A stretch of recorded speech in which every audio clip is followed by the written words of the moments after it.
কাশ্মীরের পেহেলগাম এলাকায় সন্ত্রাসী হামলার পর পাকিস্তানের বিরুদ্ধে ভারতের অভিযোগের বিষয়ে এবার মুখ খুললেন পাকিস্তানের সাবেক অধিনায়ক শহীদ আফ্রিদি।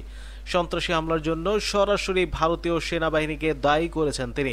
সেই সাথে ভারতীয় মিডিয়া ও সাবেক ভারতীয় ক্রিকেটারদের অযৌক্তিক মন্তব্যের কড়া জবাব দিলেন। পেহেলগাম হামলার ঘটনার পর কোনো ধরনের প্রমাণ ছাড়াই পাকিস্তানকে দোষারোপ করায় ভারতীয় আর্মিকে অথর্ব বললেন সাবেক পাকিস্তান অধিনায়ক শহীদ আফ্রিদি। কাশ্মীরের প্রাণহানিতে গভীর শোক প্রকাশ করেন তিনি। সেই সাথে সন্ত্রাসবাদ নিয়ে উদ্বেগ প্রকাশ করেন তিনি। বলেন, পাকিস্তান নিজেই সন্ত্রাসবাদে ভুক্তভোগী। সামার টিভির এক অনুষ্ঠানে ভারতীয় আর্মিকে সরাসরি দায়ী করেন সাবেক পাকিস্তান অধিনায়ক। সেই সাথে তিনি সন্ত্রাসী হামলায় পাকিস্তানের জড়িত থাকার প্রমাণও চান। তিনি বলেন, ভারতে একটা পটকা ফুটলেও তারা পাকিস্তানকে দোষী সাব্যস্ত করে। কাশ্মীরে তোমাদের ৮ লাখ সেনা থাকার পরও এমন ঘটনা ঘটেছে। এর মানে হলো তোমরা অযোগ্য, অকর্মণ্য। তোমরা নিজেরাই নিজেদের নিরাপত্তা নিশ্চিত করতে ব্যর্থ। ভারতীয় মিডিয়াকেও এক হাত নেন আফ্রিদি।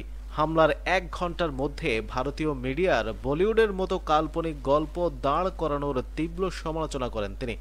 শহীদ আফ্রিদি বলেন, এটা খুবই আশ্চর্যজনক যে হামলার ১ ঘন্টার মাঝেই তারা বলিউডের সিনেমা শুরু করে। আল্লাহর দোহাই লাগে, সব কিছুকে সিনেমা বানাবেন না। তাদের এমন আচরণে আমি হতবাক। আমি এটা উপভোগও করছিলাম।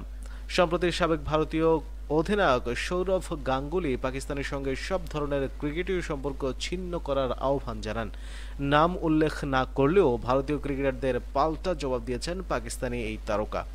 আফ্রিদি বলেন, আমি বলতে চাচ্ছিলাম তাদের চিন্তা চেতনা কতটুকু নিচু। তারা নিজেদের অনেক শিক্ষিত মনে করে।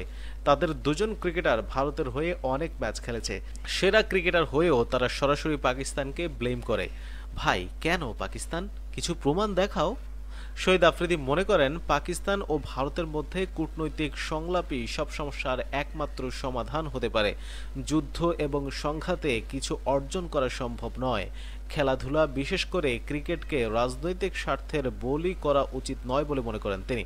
কাশ্মীরের পেহেলগাম এলাকায় সাম্প্রতিক হামলায় ২৬ জন ভারতীয় পর্যটক নিহত হয়েছেন। এর জেরে ভারত পাকিস্তান সম্পর্কের টানাপোড়েন আরও তীব্র হয়েছে।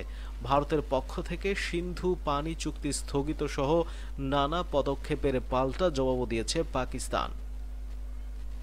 প্রিয় দর্শক, ভারতের কড়া সমালোচনা করে আফ্রিদির এই বক্তব্যকে আপনারা কিভাবে মূল্যায়ন করবেন অবশ্যই কমেন্ট করে জানিয়ে দিন।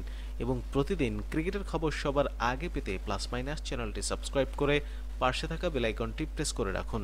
ধন্যবাদ সবাইকে।